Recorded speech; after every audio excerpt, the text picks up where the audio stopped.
Barrister Christopher Tambe, good day and welcome to the special interview on My Media Prime Television. I'm called Julian Dambe. All right, Barrister Christopher, take us back to the incident at hand, which is extortion and torture by police officers, some police officers in Boya that collected 400,000 francs from a victim, a young man whose name, of course, has been kept private for now due to security reasons. So how did the victim contact the Southwest Human Rights Commission office, and what steps were taken after that to build up a solid case against the officers involved? We received this complaint, it was 10th April, when the Deputy State Counsel contacted me that he was busy with his wedding and had advised a young man to see me in connection to torture, extortion, and of course theft. So I asked the young man to file a formal complaint at our office, which he did, and we opened an investigation. In the course of the investigation, that was when we identified all the officers involved. First of all, we identified the police officers and got to the head of unit who brought them here, and they admitted that they were part of the team that assaulted and that extorted money from, and they were prepared to give back the money. But they indicated that they were not the only one involved. There were other officers from the gendarmerie and the military.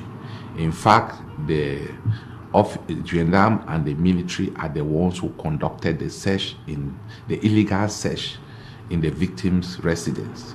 So when they got there, they carried out the search, and in the course of searching, they found 250,000 francs. This is a reliable source we got from the victim himself. They found 250,000 francs and pocketed the money without the knowledge of the victim. It was later when they took him to his own bank at CCA Bank in Moliko for him to withdraw money. So in the course of putting his PIN, since he was being pressured to do that, he panicked and was inserting the wrong code. At the point in time, the machine swallowed the card. That was when they took him and intimidated him that he should call his friends without giving his friends any details on why he needed the money. Their friends that he was in need of money and that they should send money. That was how 3 of his friends sent 50,000 francs respectively, and they took him now to Jefobi and withdrew the money and insisted that he should pay the taxi they had hired. He coughed out another 4,000 francs from his pocket and paid the taxi man. They brought him to the post where his own junior brother, 17 years old, a Form 5 student in one of the secondary schools in town, kept him at the post because they didn't want the brother to make any phone call. And they knew that if the brother was left behind, he would be probably contacting some people that would frustrate their activity. So the young man was kept there until they brought his brother after they had taken the money, and they were only released from that particular police station post at 3:45 a.m., between 3 and 3:45 a.m. So this is a situation where a young man who knew nothing about the brother's movement, he was quiet in the house and preparing to go to school, resting to go to school the next day. Now you deprive him from having rest, you take him and subject him to inhuman and degrading treatment, and you only release him at 3:45. So indirectly, you falsely imprison the young man. After his own brother was stripped naked, they used his tracksuit to tie his hands, and they were hitting him while he was naked. None of the officers stopped the others from carrying out such acts. They all participated, advertently or inadvertently.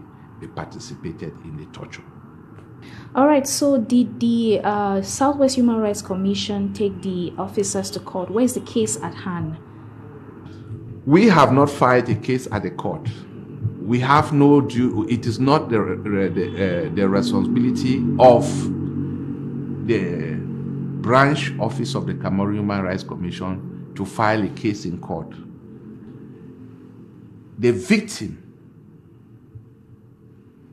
naturally is entitled to justice, to redress. The office only assisted the victim first to identify the perpetrators and to prepare a file, to forward his file to the Procureur General's chambers. When the matter is sent for investigation, we are going to assist the victim in the process of him giving his statement. When the matter is sent to court, we are going to enter what we call an amicus curiae. We are going to make an application for an amicus curiae to stand on behalf of the victim. The commission has a mandate to do that as per the law. So that is when the commission will come in. But for now, the other institutions responsible for investigation will do their work. If they want to send it to the police or gendarmes, they carry out the investigation, bring the file, because this is a matter in the High Court. There are civil servants involved in torture and extortion. The matter will now be handed over to an examining magistrate. That is the procedure. So for now, the commission has no case in court. The commission is merely assisting the victim to forward the matter and to ensure that proper investigation is done in the matter. We have withheld the evidence, the money that was extorted from this young man, the 250 stolen in his residence, and the 150,000 francs that was sent to his phone and withdrawn by the gendarme and the military. We have it, and we will tender it in court at the appropriate time. But what I can tell you for now is that investigation at the level of Lejeune has advanced, because the officers are already in custody and statements are being taken. The victim was asked to come today. We had to sponsor his trip from Douala, because after that incident, the young man had been so traumatized. He is receiving so many messages of threats. So we could not afford to allow him stay here. Since the wife is working in Douala, he's 27 years old but married. So he decided to go and meet his wife. But we had to convince him at our own expense for him to come and give his statement, because the gendarmes were actually in need of that statement. Otherwise, the suspects will be giving their own statement contrary to what actually took place. Yes, after my outing, they forwarded, because when that post is run by the police, it's a police post, but because of the nature and the risky aspect of that particular vicinity, they got in other forces like gendarme and the military to work with the police. So once you come for a shift, they have a book where all their names are entered. That was how we managed to get the names of the police and the gendarmes who were involved. So we have written to the military, so they have their own action to take. The gendarmes are already aware of their elements who were there, and all of them were assembled and kept under custody pending investigation. And the police and the gendarmes, of course, we wrote a letter to the Procureur General relating to the police and the gendarmes who were involved. So as of now, it is very difficult to tell you what action has been taken at the level of the Procureur General Chambers. What I can tell you is that the victim was invited, and currently, as we speak, the victim is there with a lawyer we assigned to assist the victim, since we are all busy here receiving complainants and attending to other office matters. We thought that the victim is entitled to a lawyer, and we got Barrister Ewule to assist the victim at the zone where he will be expected to give his statement. All right, so some critics, while lauding your efforts, have criticized the release of images showing you in a session with the uniformed men who came begging. What is your reaction to this? I think the author of that publication was misled and probably saw images without taking enough time to study and advise himself properly. He was very quick in his conclusion. If you look at those images properly, they were not taken inside this office. They were in this office with their hierarchy, the head of that unit, pleading to give their own share of the money that was handed to them. And I insisted that I wanted the entire amount to be paid. They burst into tears. They were crying here. I had opportunity of filming that, but professionally, ethically, it is wrong. They were never filmed in this office. But out there, I cannot take responsibility. And of course, they were the one hindering me. I was about getting to my car, and they were begging me that please, please, please don't take this matter further. In other words, they were obstructing justice. After admitting what you have done, that you tortured, you got this amount of money, I said, okay, the law should take its course. Now you come and obstruct me. Then the author of that publication, instead of drawing my attention to what he found in a paper for me to elucidate, went further to make certain assertions which were damaging to my profession. Because, in other words, he was giving the impression as if I'm not credible, as if I'm unprofessional, as if I acted ultra-virus, like he put it. How can you talk of ultra-virus when my main means of action in this office is to carry out investigation? Every action here goes with an investigation. You cannot bring a complaint without me investigating. And it doesn't matter whose ass is gone in the process. Whether you are police, you are military, you are gendarmes. We have summoned military officials here before referring the matter to Semil. Because this office has a duty to mediate and conciliate. So most often it is not about the criminal aspect of it. We don't have such powers to prosecute. But at times there may be domestic issues that we can call the military with the family and resolve matters here. We have done that. That is the purpose of this office. The state envisaged that it is not every matter that people should take to court. There are some cases that can be resolved amicably in this office. We have done that. So it's not about telling me I have no power to investigate police officers. No. That is a misconception. He probably doesn't even know how the Cameroon human rights functions. It's not about having a PhD where your thesis is on economic, social, and cultural rights, which has got nothing to do with civil and political rights. We are talking about civil and political rights here. We don't enforce economic, social, and cultural rights here. In fact, it's not enforceable. And he knows that better. So I don't know why a knowledge in another field should take you to a field where you'll be misleading the public. I don't see anything wrong even with those videos. There's nothing wrong there. These are established criminals. They admitted themselves they torture. And you're talking of presumption of innocence.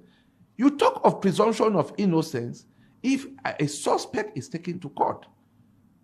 Where you come to an office like this and you admit that you are sorry, can we talk of presumption of innocence? If they came here and said that they did not take part, they knew nothing about the money, then we will be telling them that we will send the matter for investigation. That is when if you talk about presumption of innocence, that you have a right to be presumed innocent because you have denied. So from the outset, you are innocent. But you have admitted. If you have admitted, then there's nothing we can do. We have asked you to bring the money. It's true the money came, but it was not our intention to close the matter because we have closed so many matters, and in the process, things are happening. You got to this office when I received a call from a young man. His boss called to inform us that he has been kept there at Munya by the military control. Later, his phone was not going through, and when I got him, he had left because he paid 100,000 francs in his own words, and unfortunately, he's on his way to Kumba. I thought he was coming to Boya so that I could follow him, and we go there and meet the military to give back the money, failing which I informed the colonel. So that is the situation our youths are going through. Now, whether you're coming from Douala, from Yaoundé, they know in Boya, all the youths are criminal. That is what they know, that our children are all criminals. And the only way to get money from them is to take their phones. But I go to Yaoundé and Douala, I don't see these things happening. What have we done to deserve all of this? That our children should not move freely? Why is it only perpetrated in this part of the country? And yet we are talking of solving crisis, conflict. How do we end the conflict when every day injustice is perpetrated on the youth? Of course, they cannot come to me because they know me, but many others are suffering on daily basis. I am happy you came and heard the complaint yourself. I don't fabricate complaints in this office. I don't fabricate. They only come to us. And if this is the 19th year I'm spending here, 19th year, I'm the pioneer regional secretary in this office before it was changed to branch head. 19th year, this is exactly what I've been going through on daily basis. We have recovered monies from Semil, 300,000 francs. In fact, the governor, the procurator were all aware. Was even the governor would ask that the man of Semil should leave the security meeting and go back to his office and ensure that that money is produced. The money was taken from someone's phone. School fees. A student of Landmark University. The parents had sent had momoed his fees. At Semil, 300,000 was withdrawn. And you expect people to sit quiet. Okay, we managed to recover the money and stayed quiet. We did not go to the press. We did not show the identity of the perpetrators. But I can tell you, I was there myself and got the money, Semil. And it's not the first time. As I'm talking, the same Semil has another matter that the Procureur General, who is so inundated with cases from Semil, sent that matter to Legion for investigation, where a friend went and reported through the connivance of her boyfriend, reported another friend that the friend sent a message. Of course, she was owing the friend that if you come back, you have traveled to Nigeria, if you come back, you and I, we will see. The matter was reported to Semil. And Semil caused this girl to pay 200,000 francs as damage. Is that the job of Semil? Semil has a mandate to deal with military morale and nothing to do with civilians. In fact, if a civilian is caught in an offense, whatever, you send to the competent body for investigation. They don't have the capacity to deal with civilians. They don't have that capacity. But now and then, everywhere, Semil. It's shocking that even some lawyers go and report civil matters to Semil because they are looking for short form of justice. A short form of justice is intimidation. I will detain you. I will use a machete and beat you, and you will produce the money. That is a short form of justice. Instead of going to the courts to recover your money, they go to semi. So those are some of the challenges we are facing as an office. Most times, officers apprehend people for not having a national identity card. I mean, even if the person just left the house to go fetch water. Equally, they request to check gadgets, suspect a person, mostly young men, to be fraudsters based on their physical look. Maybe they have dreadlocks, ear piercings, flashy accessories. Is that their right to do so? When you move half naked in front of a police officer or gendarme, that officer has a right to apprehend you. But in that case, you give a corrective measure. We are not saying you take somebody, you say, go back home and change. If you are going to school, say, no, go back home. Those are corrective measures. Because if it's your own child that dresses like that, you're not going to kill the child, or you're not going to send the child to jail. So why would you want to send another person's child to jail when you are a parent and has a duty to bring up that child also, or to ensure that the child lives according to the norms of a society? When it comes to ID cards, we must temper justice with mercy at times. We are not living in a state of emergency where everybody is expected to be moving with the card, ID card. If there is an emergency situation now, I don't have my ID card with me.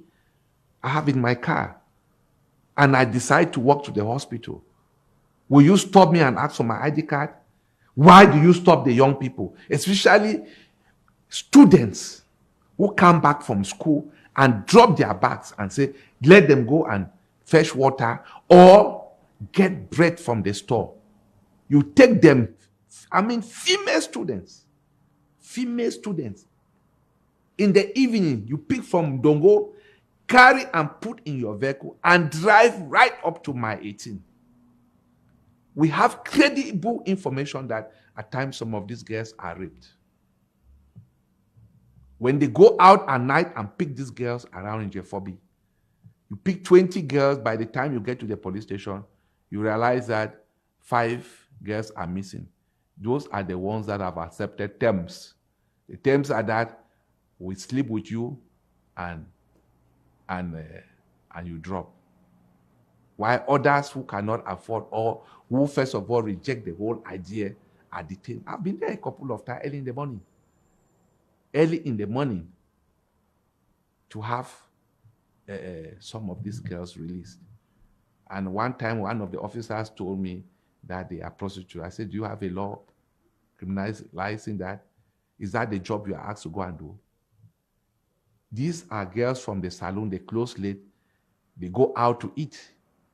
You don't expect girls who work in the salon to cook in their homes because they spend the whole day working. So when they close at 11, 12 p.m. based on the customer or clientele arrangement, they decide to eat. You come and arrest them or ID or whatever and so on. So we don't create a society where the population is at loggerheads with forces of law and order. The people you are supposed to protect, the people who are supposed to give you relevant information are scared of you. They sue, they run away. So who are you working for? It becomes a very serious problem. People are not giving you security report information that can help you apprehend the criminals that you are supposed to go after. You are going after young people because you admire them in their cars and you want, no, the truth about it is, unless there's a formal complaint about somebody's wealth, you don't see a young man driving a car and go and stop the child. If you cannot afford a car for your children, know that there are other parents who can afford. And also know that whatever source they are making their money, if there's no formal complaint, there's nothing you can do. There's nothing you can do. But at the same time, you are not even working for the state, because the money you take, you put in your pocket. You have not helped in any way. Because one of the purposes of criminal law is to deter people from committing further crimes. So if your actions are not deterrent, then you are virtually not helping the community. You are merely working for yourself and not for the community. So it defeats the purpose of criminal law. Barrister Christopher, let's talk more about gadgets. Is it right, is it legal for law enforcement to check gadgets of individuals? It is illegal.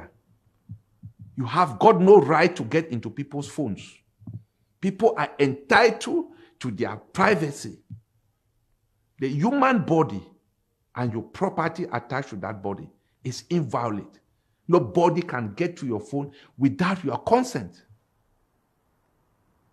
Husband and wives, they can have the arrangements to get into each other's phone. But without that arrangement, it is also illegal to get into your wife's or your husband's phone.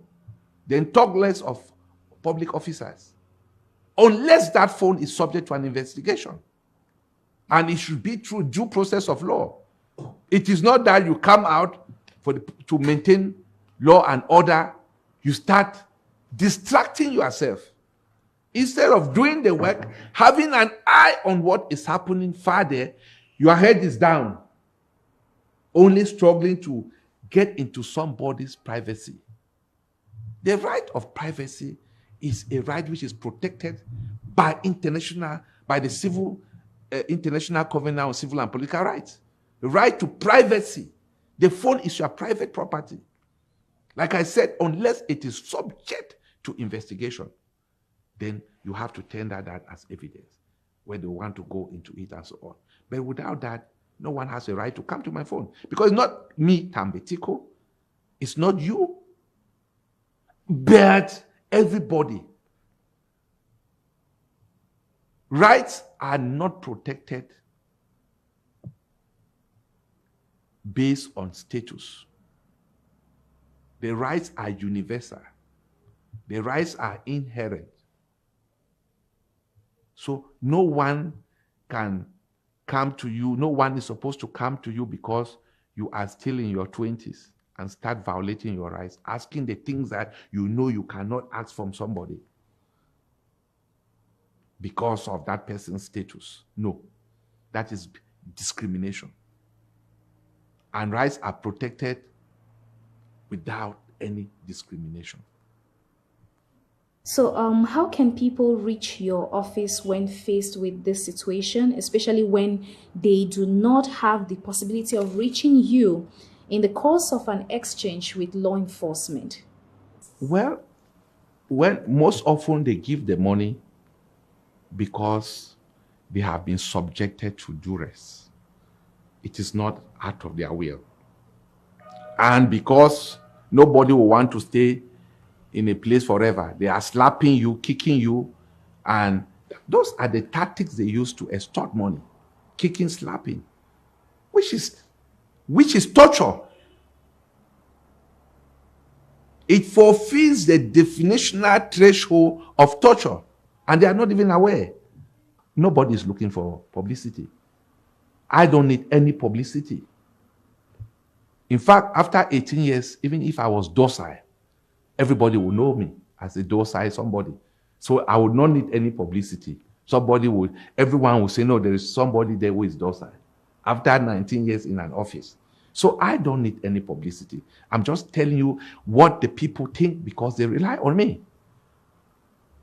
When all other hopes would have gone, I am the one they come and rely on.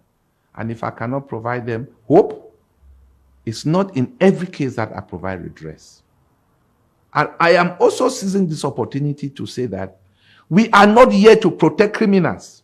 In fact, in most cases where criminal elements are involved, I feel reluctant to go myself. I just send my collaborators, go and find out what is going on. just to ensure that even an accused person also has rights to be protected, so that the person is not brutalized, the period for detention is respected, but coming to ask for your release is not our business. That is the job of a lawyer. This office does not play the job of counsels. We can only assist. But when you go and create problems and you think that this office will help you, no. There are other cases where we have pressed for justice, that this person should be kept here because it's danger to the community, because he did that. It's not because there's human rights that people should go and be creating problems and celebrate that they have a godfather here to help them. No, we are there for justice. We recognize that where your rights ends, that is where another person's rights begin. So there must be that horizontal and vertical protection of human rights. Barrister, what are your last words for law enforcement officers and the general public? I want to seize this opportunity to say that the promotion and protection of human rights cannot be the sole responsibility of the Cameroon Human Rights Commission. We need the support of the public. Like Rosalind Higgins said many years ago, that the promotion and protection of human rights cannot be our sole responsibility. If we all put our hands together to protect human rights, to respect the rights of others, then I think that at the end of the tunnel, we will all see light. Thank you so much, Barrister Christopher Tambe, for talking to My Media Prime Television.